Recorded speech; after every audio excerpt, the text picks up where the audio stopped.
And his routine every day is going and cleaning the public toilets, but he just does it with perfection and passion, and he's satisfied with it.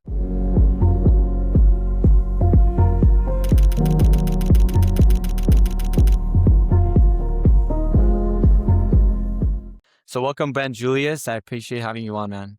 Thanks a lot for the amazing welcome, warm welcome. It's really great to be here as well. Awesome. So can you give us a little introduction about yourself? What drew you to travel, and what were you doing before Mondarine? So I've been doing Mondarine in its previous iterations now for pretty well ever since I was a student. It's something which I started as a side project to try and develop and promote tourism in Israel, which was the first destination that we were working in. Since then, we've expanded to 20 destinations around the world with around 7 brands covering them. Tourism for me is just an industry that's positive to deal with. So on a day-to-day basis, I'm tackling many, many things from running a company or now founding a company and being the creative side of the development of the company. But it's just an industry with a lot of challenges that are really interesting to get into. At the same time, it's really fun. I mean, you go to and you travel to the destinations that are your markets and you're working in, and everyone loves travel. And in the end, you're dealing with something that's an experience. People are buying from you in order to make their dreams come true. So it's just a positive industry, and it ties together with things that I'm interested in. And I think a lot of people are interested in, and there's always something to talk about. There's always something new to do. There's always a new destination to go to. And there's always some new challenge to address, whether it's technological, operational, or anything else in between. I agree. And how many countries have you been to so far, and what would you say is your favorite? Wow. I don't know. Been to, I don't know. I would have to count. It would take a bit of time. And the favorite, I would say, actually changes from day to day. We're just talking about it today in the office, actually. But today, I would say Japan. I don't know why I have a craving to go to Japan, and luckily, I'm there quite a lot recently. But Japan is something else. Like it's just to fill you with energy, but also to calm you at the same time. Um, and it never gets boring. Yeah, that's still one place that I need to go. I've been everywhere, Yeah. but that's hopefully the next on my list. So, talking more about Mondarine, what was the problem or feeling that you were trying to solve through traveling? So I think that where we got to, and it's been like an evolution over the last many years, really, by now, is trying to update the experience of package tourism from something which is quite rigid and inflexible. People like previous generations mostly would book package tour of a destination, and it's available like twice a month with a guide that goes with you for 2 weeks and holds your hand. And it wasn't adapted to today. So our concept basically is building our technology, but also we have our own operation, we have our own guides, we're doing our own tours in many of our destinations. That changes the vibe. Like we allow you to book online. It's much more flexible. You can customize a lot yourself. We also have a team that can do much more customization. It's very optimized technologically, but also very optimized in terms of time management. It allows you to really fine tune your experience. And then the actual experience when you're traveling itself, more up to date. So you're not with the same group and the same guide all day, every day. We mix it up. We have a food expert, like a chef or an expert in food, guiding the food tours. And then we have a local from another city guiding the tours there. And it creates a different kind of experience, which to me gives, and we see more and more like people connecting with that, a solution to people that are looking for a one-stop shop, someone that can give them a solution in one go at an attractive price and a good level of experience and quality of a trip without the like rigidness and everything that goes around the old school travel package, which is a I great couldn't solution, agree. but not for a lot of people. Yeah, no, I couldn't agree more, man. I remember I went to Bali for a week, and some people are very rushed to see many things, and like sometimes they can't get that real experience from tourism. So I went to 100%. Bali for a week, and I remember everything was rushed. I went to the most social media looking places, and I didn't like it. You know what I mean? So I flew somewhere else, I think Singapore, and then I flew back to Bali, and then I went for a whole month. And I was like, okay, let me do this differently, and I did it in a much more, old school way, more cultural way, went to the places that no one knows. And it was a whole different trip for me. You know what I mean? I feel like that's what you guys are doing. You guys are trying to show people the real parts of different cities and 100%. countries versus the Instagrammable, must see, super scammy touristy places. So Really trying and like really trying to like give the mix, because in the end, at the end of the day, like anyone that goes to Tokyo or Kyoto or Milan or Rome or whatever it is, isn't going to miss the highlights. Like you're not going to go for the first time to Rome and not go to the Vatican. You're not going to go to Fuji, to Mount Tokyo for the first time and not go to Mount Fuji. but you can do those experiences with a different approach, a different atmosphere, and you can stop at different places on the way. So, for example, when we go to Mount Fuji, we're also going to small villages in the area and giving people free time to explore on their own, and it just gives a different dimension. And a lot of the time, the feedback and the things people take home is not the site or the highlight that they booked around that trip on that package. It's the place they didn't know. Like when people are going with us in Jordan, it's not Petra, although Petra is amazing. It's Wadi Rum and the experience in the desert with Bedouins in the night. And it just adds another dimension. So we're trying to like inject and curate some added level of experience and connecting with locals and going a little bit off the beaten track and a little bit out of the comfort zone. But at the same time, you have to tick off the bucket list and you have to go to those main locations. But we try to find a way to recurate it and do it in an elevated and different way as much as possible. I love that, man. You guys are awesome. And in your opinion, what are people looking for when they travel these days, and who are your kind of customers? I think more and more people are looking for something different. Like people don't want to be in overcrowded tourism locations. Over tourism became a trend. And on the one hand, people want to go and tick the box and they're not going to go somewhere, like I said before, and not visit that main location. But on the other hand, they want to do it differently. Like they want someone to give them a way of doing it better. And I think that while AI and technology is just making travel easier, on the other hand, it's pushing people in the same directions. People want to feel like they're really looked after. So they want to feel like they have a human there to help them and guide them and recommend them and add the human touch, which is more and more something that is kind of lost, I think, because travel just became commoditized a lot. Um, and that's something that I think we're really looking at adding. Like I'm over the last couple of years looking at us more and more as a hospitality than tourism, or adding hospitality in, because the customer experience and hospitality side is something that can elevate the experience as much, if not more than anything else. Technology, content, product, it's such a key to it, and it can make and break the difference between being okay and good or being, wow, amazing. And we want people to be amazed. For sure. And, Ben, you've said you've been in this industry your whole life. You live this industry even on your free time, probably. Is there a particular place or a journey that made you rethink what truly matters in life and why? I'm not sure if there's a specific journey. I think that every journey and like long flights, especially, a time for a lot of thinking, especially before Wi-Fi and like flights that don't have Wi-Fi.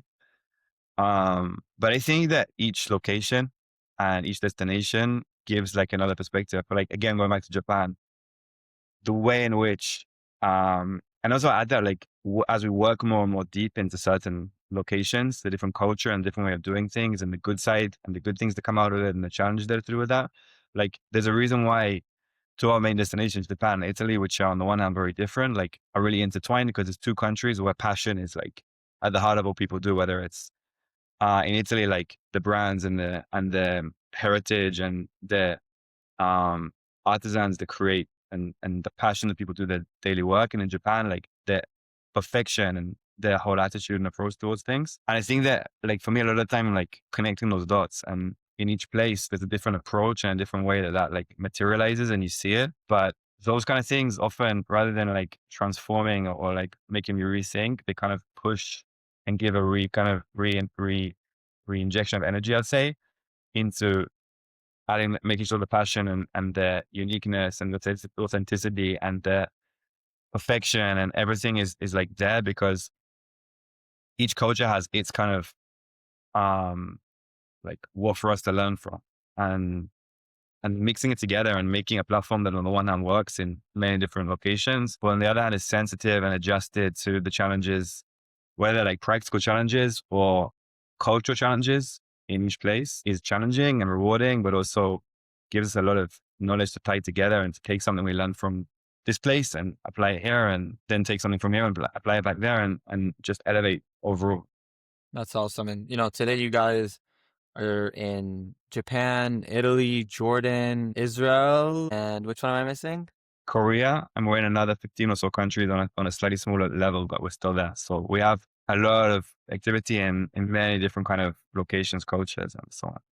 How do you guys choose these destinations? Is it based on beauty, stories, energy, or something deeper than that? There's no secret sauce. It's a lot of mix of instinct and interest together with trends and data. I think like we're checking a lot of things, but in the end, it's not a decision that's made by data. It's a decision that's made by like sentiment, I would say. And Japan's been a big talk today. It is one of your destinations. And to be honest, it kind of inspired me to create this podcast because of Ikigai.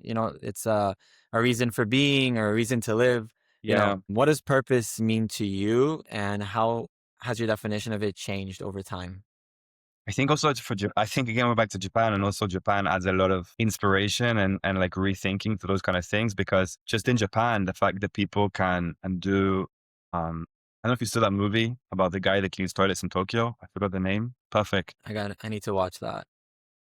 And his routine every day is going and cleaning the public toilets, but he just does it with perfection and passion, and he's satisfied with it, and he does it out of, a feeling of choice. It feels like his choice. And there's a lot of issues in there, like that it's not positive, but I think that just the energy with which people can go and look at something which is routine, in Japan especially, and reenact it every day and try and improve every day and do the same thing better every day is something that, it's inspiring. And I think that in some places where we're operating, the challenge is the opposite. It's like we need to give the motivation to remind the team and to remind guides and people that are working with us that today is the only day that person's going to be here. So make it the best. Like it's like a show in the theater kind of thing. But in Japan, it kind of comes by the reverse. Like the culture of the Japanese is we need to be better. We need to find a way to be better. We need to improve and constantly fine tuning. Like it's not for no reason that in Tokyo, when you go to buy, I don't know, croissant, it's as good as the best bakery in Paris, but it's like in just a random bakery in the street, because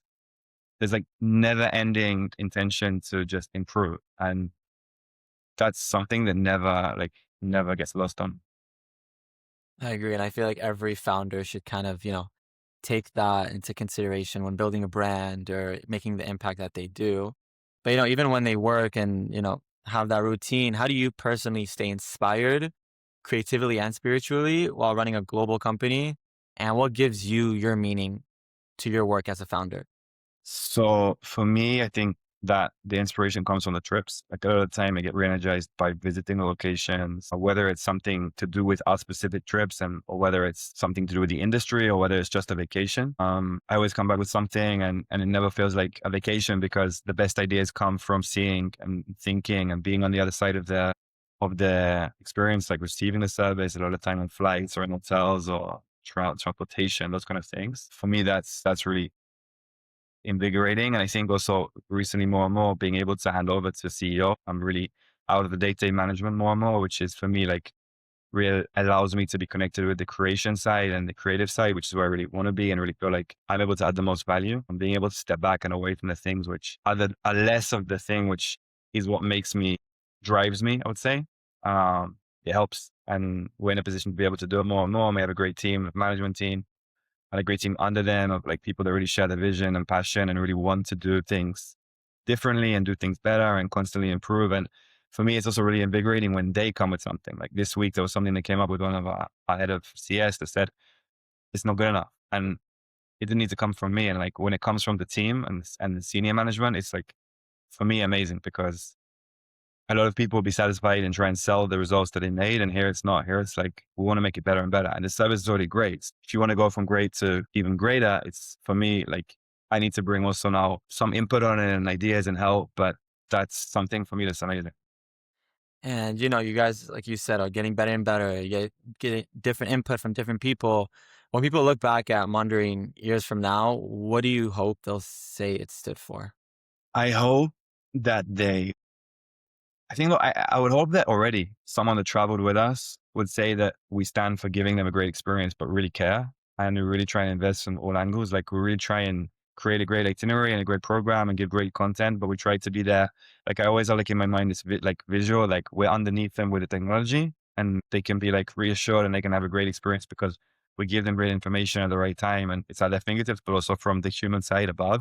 And I think that as if we look into the future, like with AI becoming more and more centralized, then we need to take the right things from that and we need to inject it into the right parts of the experience of the customer and the customer journey, whether it's facing the customer, whether it's internally. But we need to keep human. And I think that as the experience of dealing with companies became in a way more and more frustrating and less personal because it's outsourced call centers and AI and kind of scripts. When we give like a wow experience by a human deciding or human like picking up on the fact that someone's on a trip in Japan because it's their 30th wedding anniversary and arranging them, I don't know, a cake in the hotel to wait for them. When it's not necessarily a luxury trip, it's like not something that they would have expected. It's not people that are necessarily staying in the highest level of hotels with the highest budget. But for us, it's something which we can give as a nice gesture. And it just is for them like out of this world. And a lot of the time, like those kind of feedbacks that come today when someone got confused or someone didn't understand something and someone's there for them and really there for them is super rewarding. And I think more and more that we like do that and that's like one of the aims. And I think that as time goes on, that's why I would really want people to see us and like relate to this company. I agree, and I feel like it's like the small things that make a big difference. I think the biggest lesson that I've learned traveling the world is happiness. That's something I've found through that, and living in a place like Miami, which is a place with so much wow, and a place with so much money, and a place with Yeah. so much, just luxury, versus living in a place like Southeast Asia. To be honest, I learned that happiness isn't the money or the place. It's truly the people or the communities or you know, the lifestyle. What would you say is the biggest lesson you learned from traveling the world? I think that, so I'll say two things. One, I think that luxury and happiness is something that everyone considers very, very differently. And both on a cultural level, like the idea in Asia is that the guest is king and people will go above and beyond, whether it's Southeast Asia or Japan or wherever, like not wherever, but the general approach is very different to the Middle East, to Europe. And I think that as a traveler, you need to be like a little bit flexible and you need to go kind of adjusted to where you're going and the expectations do need to be adjusted. You're not going to get the same level of service in a hotel in New York, but definitely not for the same budget as you're going to get in the same hotel in Thailand, for example. But you need to take the good and you need to kind of expect and change the expectations accordingly. Yeah, I would say. For sure. And to kind of conclude this amazing conversation, for someone that's watching this right now and seeing you, following your passion, your dream, and doing something beautiful, do you have any recommendations or any tips on how they can do that? I think that the tourism industry is and the travel tech industry and hospitality industry are super positive industries. I think that in a lot of places, they're not the industry that everyone's interested in going into for many reasons. Not the most lucrative industry always, but it's super positive. So I think that there's a lot of place in this industry for passion. Like our team, my team here, whether it's in our offices or also on the ground, like at the end of the day, they're passionate about what they do. So it's an industry that allows you to be passionate. But it's an industry which is pressurized. And at the end of the day, like there's a lot more pressure on creating the right experience to someone who's living a dream, like trying to experience a dream than other kind of products, let's say. But it's super rewarding at the same time. So I think that if there's something interesting in the industry, then it's something that you can run after. Like a lot of the time I'm getting approached with crazy ideas people are doing and a lot of them pursue them and successfully. And it's not necessarily a mega business, but it's just something that they want to do. And there's enough demand for that because as people are traveling more widely and looking for more and different kind of experiences, there's so much different demand and so much different interest that if you do something and you do it great, then you can experience like you can experience success and you can find people that will connect with that. And it can be like dinner in a vineyard or it can be anything that's interesting and people will come, I think. Awesome. Ben, thank you so much for taking the time to share your story today and reminding us that travel at its best isn't about escaping, it's about connection. If our viewers want to connect with you, what's the best way they can do that? Instagram, LinkedIn, or email. Awesome. And the main thing I learned from today is that meaning doesn't come from where we go. It's how we experience the journey, the people we meet, the details, and everything around that. If you enjoyed this episode, make sure to follow Ben and Mondarine. And as always, thank you for listening to the Store Creative Podcast. Thank you, Ben. Thank you so much. It was great.